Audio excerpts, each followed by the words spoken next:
Hello बच्चों, क्या हाल चाल, कैसे हैं आप लोग? अच्छे हैं तो अच्छे रहिए, स्वस्थ रहिए, पढ़ते रहिए। आखिरकार आज आप लोग का कोर्स स्टार्ट हो गया। देखिए, सबसे पहले मैंने लिखा है कि BSPSCL जूनियर अकाउंट्स क्लर्क। ठीक है, जल्दी से अपना अटेंडेंस लगा दीजिए आप लोग, ताकि कि आप लोग जुड़ गए हैं। डेली आप लोग का टाइम आप लोग का 8 बजे है, और हो सकता है कि कभी 2 मिनट 4 मिनट, मतलब 8 से लेकर 8:15 तक स्टार्ट हो जाएगा। और एक ज़रूरी चीज़ ये कहना है कि डिस्क्रिप्शन बॉक्स में एक हमारा व्हाट्सएप चैनल का लिंक दिया गया है, PR कॉमर्स के नाम से। उस लिंक पर क्लिक करेंगे, आप हमारे व्हाट्सएप चैनल में ज्वाइन हो जाएंगे। उसमें खासियत ये है कि कोई किसी का नंबर देख नहीं पाएगा, और जो भी हमारे तरफ से इंफॉर्मेशन होगी, मैसेज होगी, वो आप तक टाइम से पहुंच जाएगा। ठीक है, तो आइए स्टार्ट करते हैं। जूनियर अकाउंटेंट क्लर्क, ध्यान दीजिएगा, लिखा हुआ है जूनियर अकाउंटेंट क्लर्क। इसका सिलेबस पर डिस्कशन हमने कल किया था, लेकिन 2 मिनट समय इस पर बस लेंगे कि इसे कैसे पढ़ना है। थोड़ा सा सिलेबस हमारा जो दिख रहा है बड़ा अजीब हिसाब से दिख रहा है। केवल 2 मिनट समय लेंगे। यहां लिखा है कि कंपनी अकाउंट, क्या लिखा है? Company account. चूंकि फुल कंपनी अकाउंट आपको नहीं पढ़ना है, केवल उसमें लिखा है कि एक इंट्रोडक्शन। इंट्रोडक्शन का मतलब है कि आपको केवल कंपनी जो अकाउंट है जिसमें आपका शेयर और डिवेंचर, बस इतना ही पढ़ना है। क्योंकि अब बार बार सिलेबस में डिस्कशन नहीं करूंगा, तो इस पर मान के चलिए कि अधिक से अधिक 3 से 4 लेक्चर आपके बनेंगे। पढ़ाने का तरीका भी आपको पहले मैं बताया था। क्या बताया था? क्योंकि आज फर्स्ट डे है, इसलिए एक बार और चर्चा मैं करना चाह रहा हूं। कोई भी जो टॉपिक है वो टॉपिक चलेगा, और उससे रिलेटेड उस पर MCQ क्वेश्चंस चलेंगे। जब सारे कोर्स खत्म हो जाएंगे तो कुछ इस पर से आपको प्रैक्टिस सेट चला जाएगा। ठीक है, तो ये जो चैप्टर है थोड़ा डिटेल से समझिएगा कि कंपनी अकाउंट लिखा हुआ है इंट्रोडक्शन। इंट्रोडक्शन का मतलब बहुत ज्यादा नहीं, केवल शेयर डिवेंचर, कंपनी क्या है, और शेयर डिवेंचर, थोड़ा बहुत फाइनल अकाउंट का। तो मुश्किल से 3-4 लेक्चर में आपका ये कंप्लीट हो जाएगा, और उसके बाद से 1-2 MCQ क्वेश्चंस चले जाएंगे। ये जो सिलेबस है ये वाला देखिएगा, कंपनी अकाउंट, ये थोड़ा सा बड़ा है क्योंकि ये लॉ है। तो इसमें विथ अमेंडमेंट जो संशोधन हुआ है थोड़ा उससे भी रिलेटेड रहेगा। इस पर लेक्चर हमारे कुछ ज़्यादा जा सकते हैं, 8 से 10 लेक्चर इस पर जाएंगे। लेक्चर का मतलब है कि पढ़ाई। इसके बाद अभी MCQ क्वेश्चन है, उसके बाद अभी प्रैक्टिस सेट है। ऑडिट एंड फाइनेंशियल मैनेजमेंट, इसमें भी सब बेसिक रहेगा, क्योंकि एग्जाम जो हो रहा है ये क्लर्क के लिए हो रहा है, न कि अकाउंटेंट या अकाउंट्स ऑफिसर के लिए हो रहा है। टैक्सेशन में डायरेक्ट टैक्स जैसे इनकम टैक्स है, इनडायरेक्ट टैक्स जैसे कि GST आपका है, थोड़ा थोड़ा इस पर भी चर्चा चलेगा। और बाकी जो ये देख रहे हैं, कल भी मैं बताया था, बैलेंस शीट और प्रॉफिट एंड लॉस, ये एक एक दिन का है। बैलेंस शीट क्या है, बैलेंस शीट में किस साइड में क्या लायबिलिटी, क्या एसेट्स वगैरह होती हैं, ये सारी चीजें एक लेक्चर का है, और उस पर MCQ एक दिन में मिल जाएगा। प्रॉफिट एंड लॉस भी एक ही दिन का है, मतलब एक लेक्चर में खत्म हो जाएगा, और बैलेंस शीट भी एक लेक्चर में। कॉस्टिंग एंड कॉस्ट अकाउंट, ये थोड़ा सा ज्यादा है, ध्यान दीजिएगा, ये थोड़ा सा ज्यादा है, तो इस पे भी 7-8 लेक्चर चले जाएंगे। Accounting concept, single interest system और बैंक रिकॉन्सिलेशन, बस इतना ही दिया। अकाउंटिंग कॉन्सेप्ट एक दिन का है, सिंगल इंटरेस्ट सिस्टम एक दिन का है, और बैंक रिकॉन्सिलेशन एक दिन का है। अब क्वेश्चन हमारा ये आता है कि आज हम क्या शुरू करेंगे। तो मैं सोच रहा हूं डायरेक्ट कंपनी अकाउंट ना शुरू करें, पहले अकाउंटिंग कॉन्सेप्ट आपको बताएं। अब देखिए, सिलेबस में जो आपका दिया गया है, सिलेबस में जो दिया गया है, क्योंकि यह नहीं लिखा है कि हमें बुक कीपिंग अकाउंटेंसी भी पढ़ना है, जनरल लेजर पढ़ना है, ट्रायल बैलेंस पढ़ना है, ठीक ना, ऐसा मेंशन नहीं किया है, लेकिन जरूरी होगा तो उसे भी बाद में पढ़ा देंगे। केवल इस समय मैं फोकस ये कर रहा हूं कि आपके स्क्रीन पर जितना जो दिया गया है सिलेबस, एज ए सिलेबस के अकॉर्डिंग देख रहे हैं। ये सब आप लोग ग्रेजुएशन किए होंगे कॉमर्स में, ये सब चैप्टर्स हैं, ये सब चैप्टर्स है, कुछ ही है जो मतलब थोड़ा सा ज़्यादा बड़ा है। तो आज का हमारा टॉपिक रहेगा अकाउंटिंग कॉन्सेप्ट। ठीक है, सीधे बढ़ते हैं हम अकाउंटिंग कॉन्सेप्ट पे। ध्यान दीजिएगा, टाइम कम बचाने के लिए मैंने कुछ बोर्ड पे भी लिख दिया है। लिखा हुआ है कि अकाउंटिंग कॉन्सेप्ट है क्या। ध्यान दीजिएगा, अकाउंटिंग कॉन्सेप्ट लेखांकन की अवधारणा। पहले इसके बारे में थोड़ा समझ लीजिए कि अकाउंटिंग कॉन्सेप्ट रियल में होता क्या। जैसे बिजनेस में, जैसे आप दोहरा लेखा प्रणाली, डबल एंट्री सिस्टम आप लोग पढ़े होंगे। डबल एंट्री सिस्टम का मतलब होता है कि किसी भी जैसे लेन देन का हम लेखा करते हैं उसको दोनों पक्षों में करते हैं। कोई भी हमारे पास ट्रांजेक्शन्स होती है उसको डेबिट, जितने से डेबिट करते हैं उतने से हम क्रेडिट करते हैं। ये हमारा डबल एंट्री सिस्टम होता है। लेकिन जो एंट्री हम पास करते हैं, एंट्री पास करने का मतलब ये है कि चूंकि मैक्सिमम हिंदी वाले बच्चे हैं तो हिंदी में ही ज़्यादा आप फोकस करिएगा, ठीक है ना। तो डबल एंट्री सिस्टम में होता है कि जो भी हम लेन देन करें, मतलब ट्रांजेक्शन्स करें, तो उसको डेबिट में भी करें और क्रेडिट में करें, और दोनों ओर का बैलेंस मिल जाए तो हमारा हिसाब किताब सही है। क्वेश्चन ये भी है कि एंट्री जो भी हम करते हैं पुस्तक में, पुस्तक में मैंने बुक्स में अपने, उस किस रूल पे करते हैं, किस कॉन्सेप्ट पे करते हैं, उसी को हम अकाउंटिंग कॉन्सेप्ट बोलते हैं। अकाउंटिंग कॉन्सेप्ट में क्या होता है कि जिस बेस पे, जिस पैटर्न पे, जिस रूल पे, जिस प्रिंसिपल पर, जिस मतलब मेथड से हम बिजनेस के जो भी ट्रांजैक्शन है अपने बुक्स में रिकॉर्ड करते हैं, वो सारा हमारा अकाउंटिंग कॉन्सेप्ट है। अब जानना जरूरी ये है कि कौन कौन सा अकाउंटिंग कॉन्सेप्ट होता है। ध्यान दीजिएगा, फर्स्ट हमारा है लेखांकन अवधि की अवधारणा। लेखांकन अवधि की अवधारणा का मतलब है, अभी इसके बारे में डिटेल चलेगा, इसको कहा जाता है कि अकाउंटिंग पीरियड कॉन्सेप्ट। केवल अभी नाम मैं बता रहा हूं, इसके बारे में अलग से मैं समझाऊंगा। दूसरा हमारा अकाउंटिंग कॉन्सेप्ट है द्विपक्षीय अवधि की अवधारणा, जिसको डुअल एस्पेक्ट कॉन्सेप्ट कहा जाता है। तीसरा हमारा है मुद्रा मापन की अवधारणा, जिसको मनी मेजरमेंट कॉन्सेप्ट कहा जाता है। ठीक है, फोर्थ है अगला कि प्राप्ति की अवधारणा, जिसको रियलाइजेशन कॉन्सेप्ट बोला जाता है।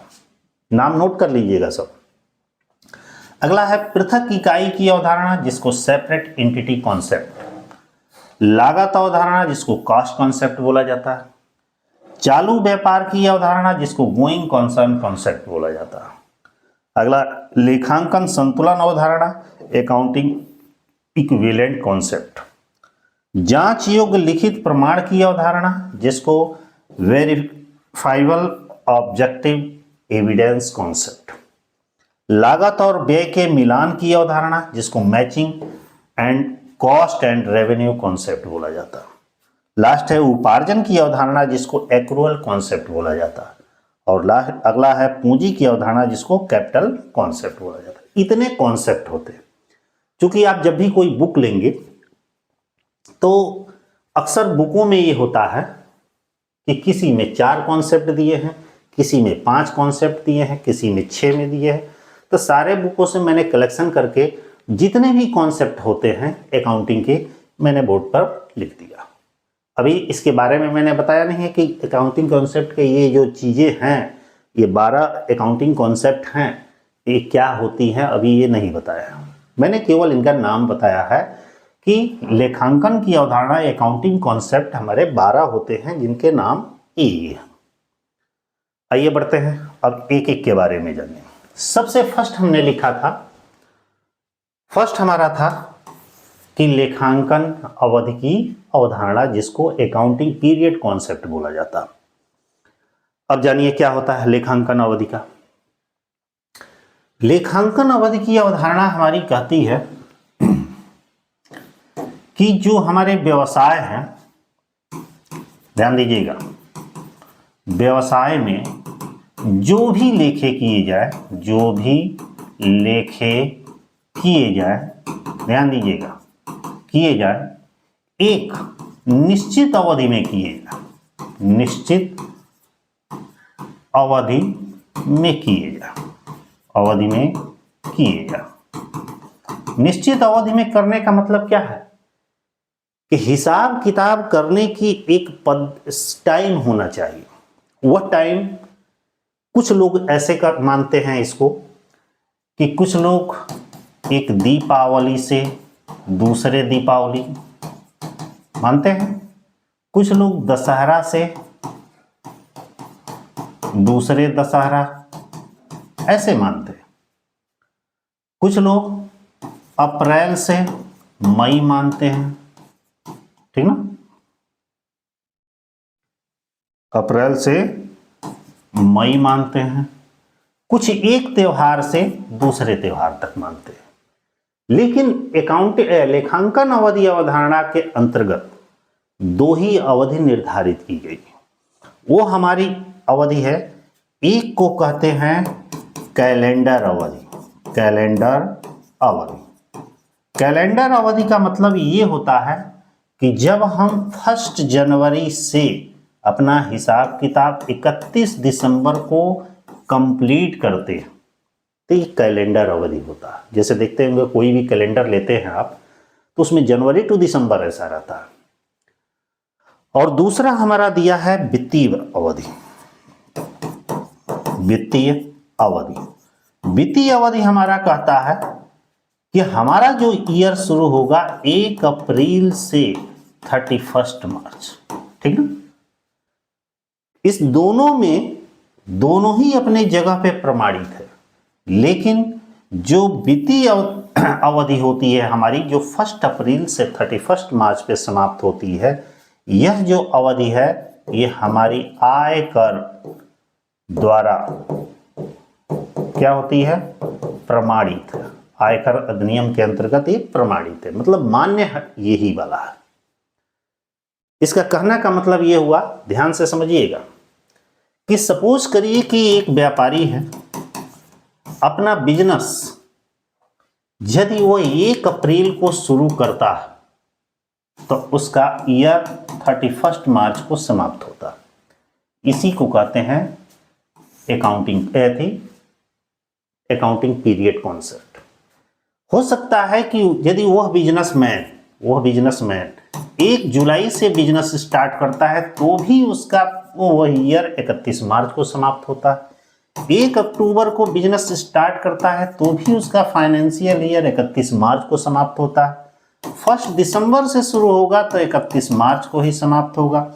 यदि वो 1 मार्च को भी शुरू होता है तो 31 मार्च को समाप्त होगा। तो इसको कहते हैं लेखांकन अवधि की अवधारणा।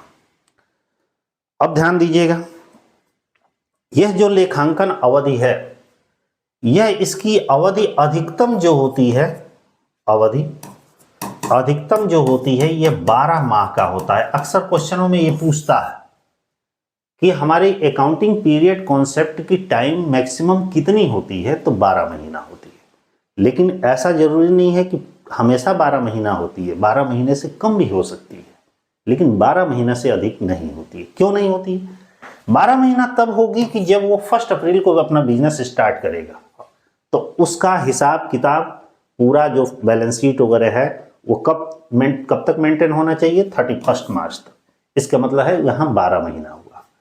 लेकिन यदि वो बिजनेसमैन आपका 1 जुलाई को बिजनेस स्टार्ट करता है और 31 मार्च को उसका तो क्लोजिंग ईयर है, तो यहाँ पे कितना हो जाएगा, 9 महीना। यदि वो बिजनेसमैन 1 अक्टूबर को शुरू करता है तो भाई उसके लिए वो अकाउंटिंग पीरियड 6 महीना होगी। यदि 1 दिसंबर को करता है तो 4 महीना होगा, 1 मार्च का करता है तो उसका अकाउंटिंग पीरियड 1 महीना होगा। तो ये चीजें ध्यान रखिएगा। अब मेन इस पे आता है कि इसका प्रभाव का मतलब ये है कि जो हमारा अकाउंटिंग पीरियड कॉन्सेप्ट है, अकाउंटिंग पीरियड जो हमारा कॉन्सेप्ट है, इससे बिजनेस पर या व्यवसाय पर क्या प्रभाव पड़ता है।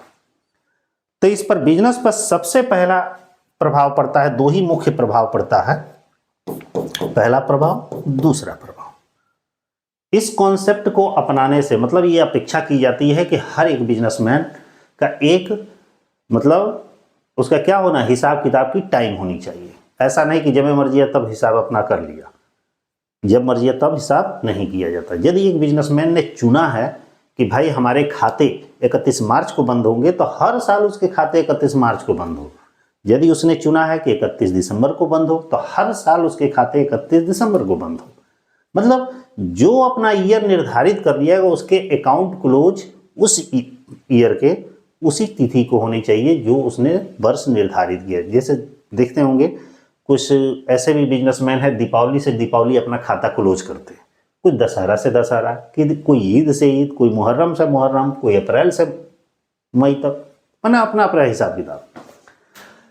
क्वेश्चन हमारा यह है कि इस लेखांकन अवधि की अवधारणा का इफेक्ट क्या पड़ता है, प्रभाव क्या पड़ता है। तो ध्यान दीजिएगा, पहला प्रभाव इसका पड़ता है कि जो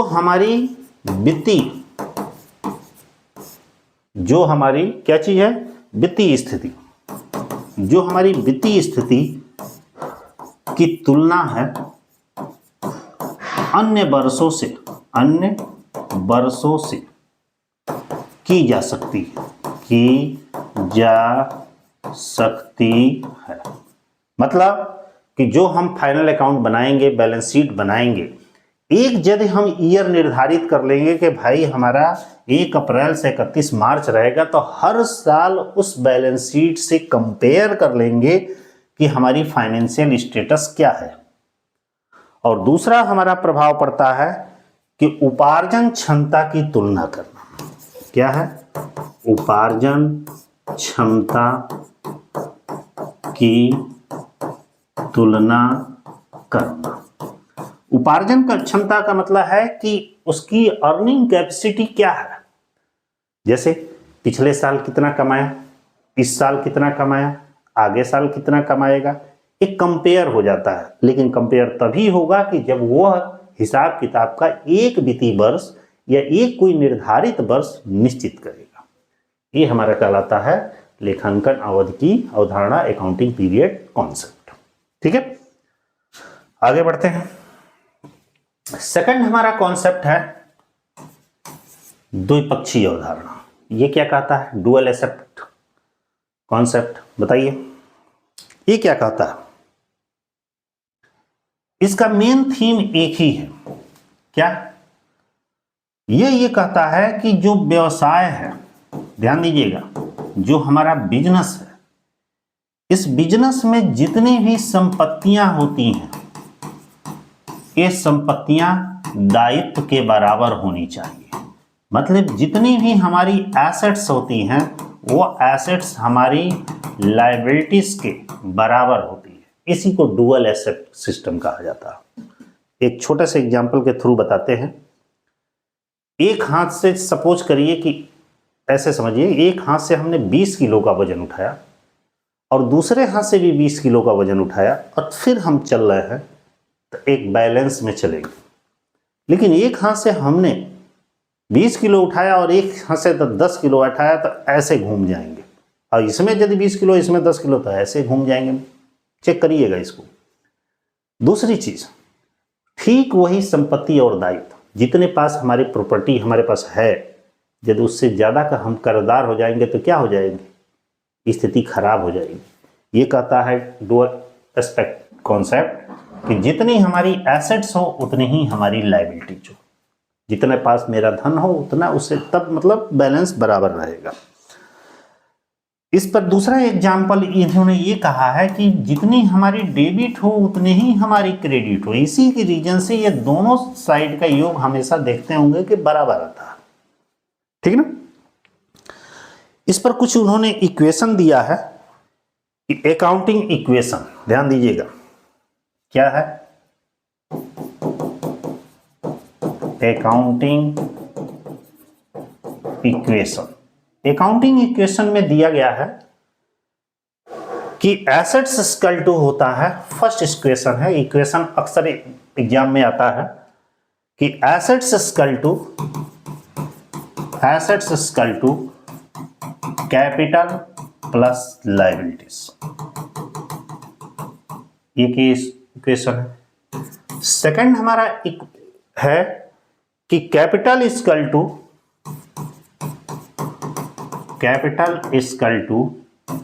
एसेट्स माइनस लायबिलिटीज। और थर्ड इक्वेशन हमारा दिया गया है कि liabilities equal to liabilities equal to assets minus capital.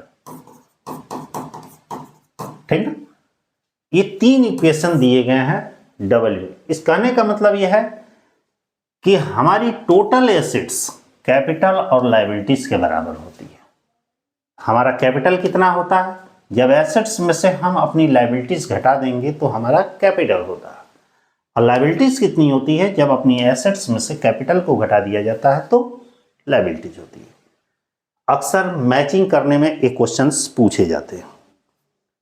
ठीक ना, डुअल एसेट सिस्टम का मतलब है कि जितना हमारा डेबिट हो उतना क्रेडिट हो, या जितनी संपत्तियां हो उतनी दायित्व हो। कहने का मतलब है कि जैसे मान लीजिए कि एग्जाम्पल के तौर पर ये आपका समझिए कि घर है, और इस घर में ये समझिए कि ये इनकम है और ये हमारे एक्सपेंडिचर है। स्थिति बैलेंस में तब मानी जाती है कि यदि आपकी इनकम 10,000 है तो एक्सपेंस 10,000 तक हो जा रहा है, तो माना जा रहा है कि अभी तक हम मतलब बैलेंस में है, मतलब ठीक ठाक स्थिति में है, अपने दायित्वों का निर्वहन ठीक से कर ले रहे हैं। लेकिन जिस दिन इनकम आपकी 10,000 है और एक्सपेंसेस 12,000 हो जाएंगे तो आप कहां जाएंगे, सीधे लॉस में जाएंगे। यहां तक तो समझ में आ रहा।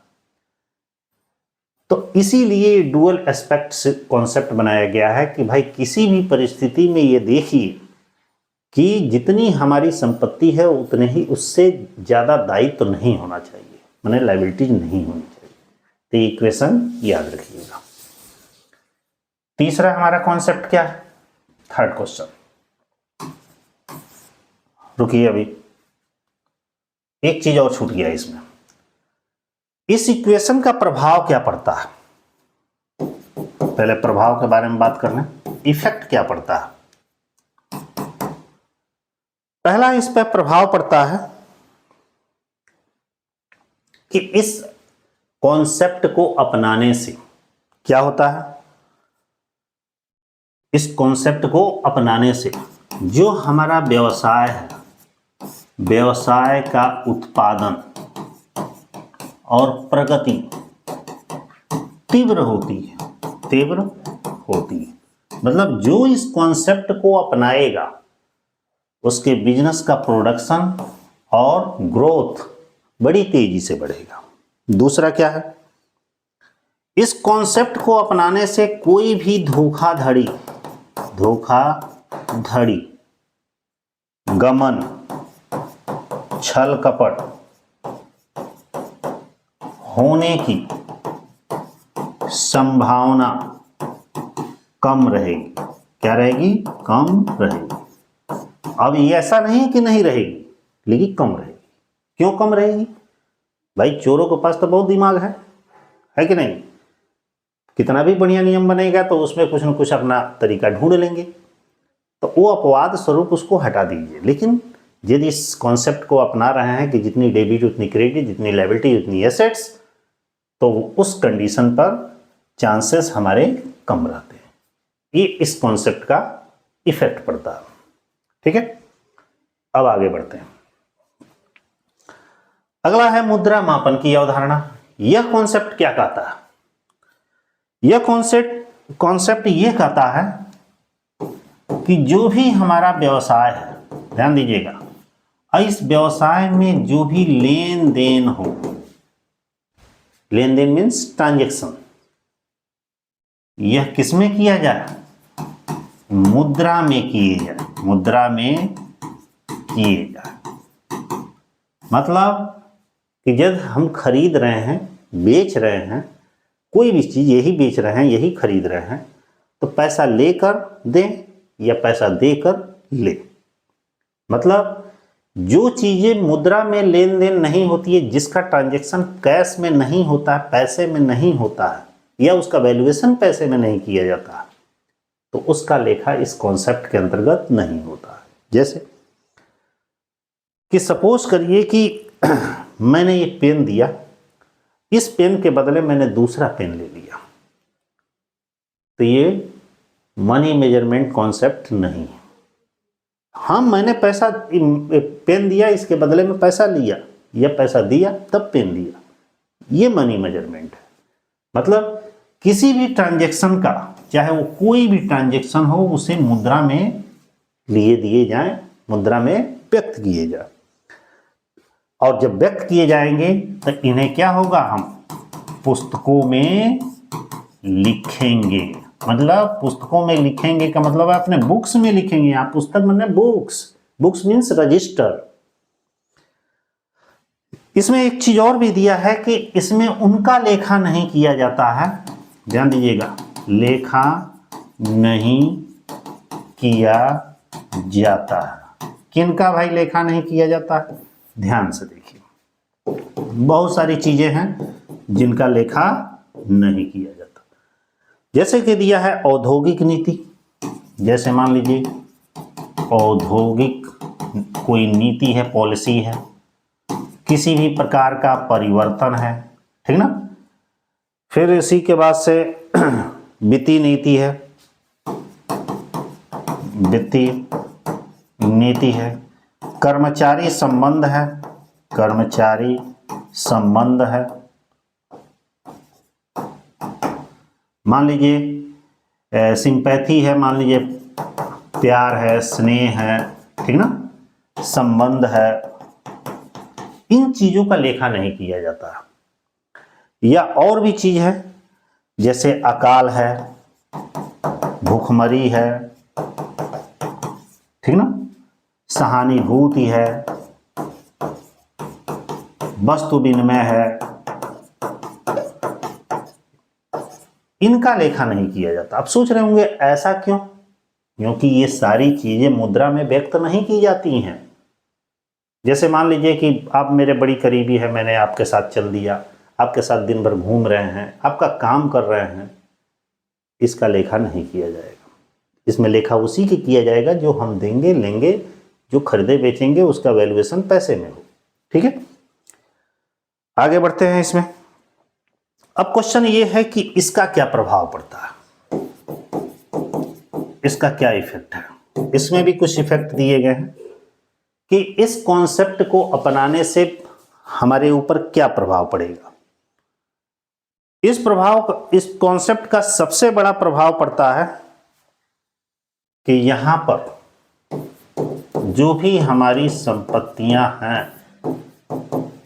संपत्तियों का क्या होता है, योग नहीं किया जा सकता।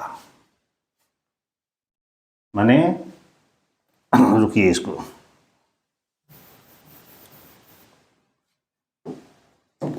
इसके अभाव में संपत्तियों का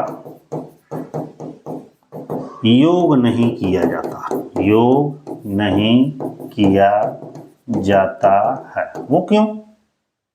कि भाई जब ये पैसे का वैल्यूएशन नहीं है तो हम इसका क्या टोटल करेंगे कि कितनी पॉलिसी हमने लागू की, कैसा हमारा संबंध है, कि क्या व्यवहार है। क्योंकि हम तो यहाँ पे हिसाब किताब केवल पैसे का करते हैं। दूसरा क्या है, इसमें इस कॉन्सेप्ट के अंतर्गत इससे कर्मचारियों की कार्य क्षमता का मापन नहीं किया जा सकता, नहीं किया जा सकता। इस कॉन्सेप्ट के द्वारा जो भी एम्प्लॉय संस्था में काम कर रहे हैं, उनके कार्य क्षमता, उनकी इफिशियंसी का मापन नहीं किया जा सकता। सीधे से समझिएगा इसमें कि मुद्रा मापन की अवधारणा कहती है कि व्यवसाय में जो भी लेन देन किए जाए मुद्रा में किए जाए। यदि मुद्रा के अतिरिक्त किसी अन्य चीज से किए जा रहे हैं तो उसका लेखा व्यवसाय की पुस्तकों में नहीं किया जाएगा। अगला कॉन्सेप्ट पर पढ़ते हैं। 4th नंबर हमारा कॉन्सेप्ट है प्राप्ति की अवधारणा। प्राप्ति की अवधारणा क्या कहती है, ध्यान दीजिएगा। सबसे पहले जानिए कि जो प्राप्ति की अवधारणा है, ये हमारा आय मापन का सबसे महत्वपूर्ण, ध्यान दीजिएगा, कॉन्सेप्ट है। कॉन्सेप्ट है। यह जो कॉन्सेप्ट है इनकम के मेजरमेंट का सबसे इंपॉर्टेंट कॉन्सेप्ट होता है, क्योंकि नाम ही ये प्राप्ति का अवधारणा। अब क्यों होता है, सोचिए, यदि हमारे पास डेली डेली खूब पैसा आए, खूब पैसा आए, है कि नहीं, उसी से पैसा आने के वजह से लोगों की स्टेटस जो होती है वो घटती बढ़ती रहती है। आय मापन का ये क्या है, सबसे इंपॉर्टेंट कॉन्सेप्ट है, क्या, प्राप्ति की अवधारणा। किसी आदमी के पास पैसा डेली डेली चाहे जैसे भी आए लेकिन आ रहा है, तो ये माना जाएगा उसकी इनकम क्या हो रही है, इंक्रीज हो रही है। वही आय धीरे धीरे घटने लगे तो इनकम डिक्रीज हो रही है। तो प्राप्ति की अवधारणा का ये कहता है कि इसका मतलब कि खूब पैसा इसके आ रहा है तो इसका इनकम ग्रोथ हो रहा है। तो इनकम के मेजरमेंट का यह कॉन्सेप्ट सबसे इंपॉर्टेंट है। यह क्या कहता है, ध्यान दीजिएगा, यह कॉन्सेप्ट ये कहता है कि व्यावसायिक जो भी हमारी क्रिया है, व्यावसायिक क्रिया के दौरान, ध्यान दीजिएगा, व्यावसायिक क्रिया के दौरान स्वामी की पूंजी में, स्वामी की पूंजी में होने वाली वृद्धि, होने वाली वृद्धि को प्राप्ति की अवधारणा कहते हैं, प्राप्ति की अवधारणा कहते हैं। ध्यान दीजिएगा, प्राप्ति की अवधारणा क्या है कि यदि किसी बिजनेस एक्टिविटीज, बिजनेस की जो क्रिया है या कोई व्यवसाय का काम कर रहा है के दौरान स्वामी की पूंजी यदि बढ़ जाती है, इसका मतलब थीम ये है कि एक बिजनेसमैन है, यदि वो 1 लाख रुपया लगाकर, पूंजी लगाकर वो क्या करता है, व्यवसाय आरंभ करता है, बिजनेस स्टार्ट करता है, और किसी कारणवश इसकी पूंजी में 20,000 की क्या होती है, वृद्धि होती है। अब उसकी पूंजी कितनी हो गई भाई, 1,20,000 पूंजी हो गई।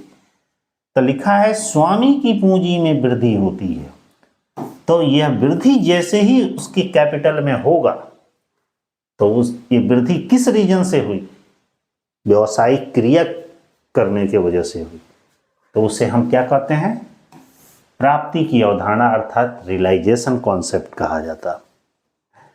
रियलाइजेशन कॉन्सेप्ट के अंतर्गत ध्यान दीजिएगा AS10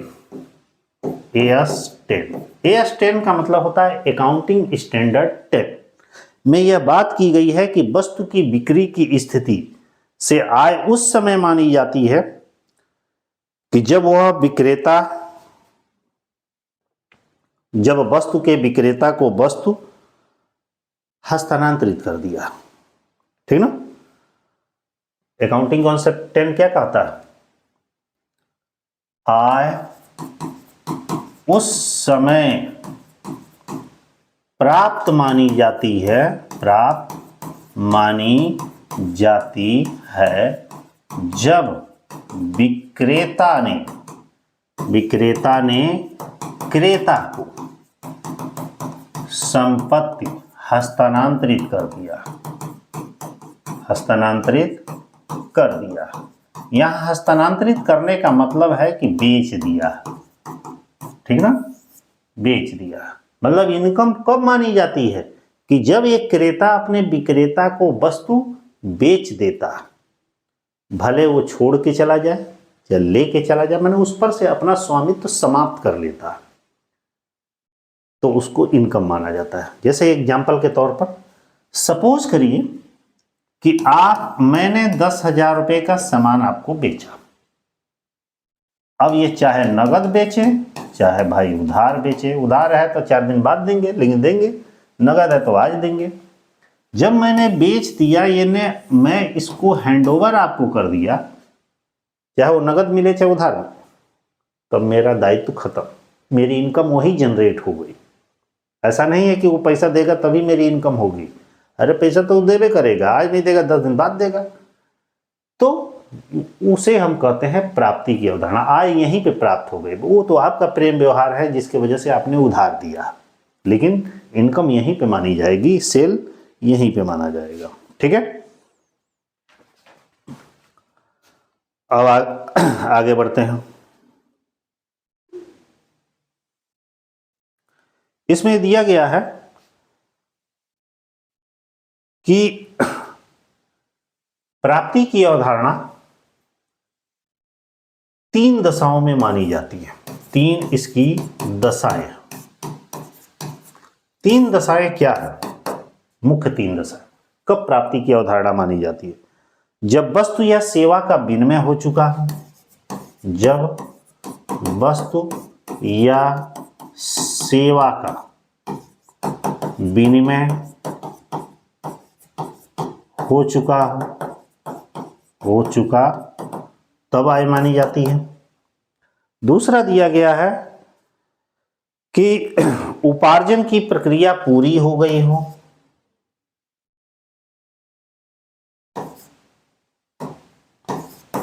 उपार्जन की क्रिया पूरी हो गई हो। और थर्ड एक दिया है कि प्रतिफल की राशि के संबंध में कोई अनिश्चितता न हो। प्रतिफल की राशि के संबंध में कोई अनिश्चितता न हो, कोई अनिश्चितता न हो। ठीक है, इसका मतलब है कि प्राप्ति की अवधारणा उस समय मानी जाती है कि जब वस्तु या सेवा का विनिमय हो चुका हो, मतलब जो हमने वस्तु है उसको पकड़ा दिया हो अगले को, या उसको सेवाएं दे दी हो, या उपार्जन की क्रिया पूर्ण हो गई है, मतलब उससे हम बेचकर आय कमा लिए हो। अब प्रतिफल की राशि के संबंध में कोई अनिश्चितता ना, मतलब पैसा लेने के संबंध में कोई डाउट ना हो, अभी दे दे, कल दे दे, 10 दिन बाद दे देगा अगला। यदि ऐसी सिचुएशन 3 स्थितियां उत्पन्न हो रही है तो उसे हम प्राप्ति की अवधारणा कहते हैं। तो ये अकाउंटिंग कॉन्सेप्ट अच्छे से आप डेली बाय डेली नोट कर लीजिएगा।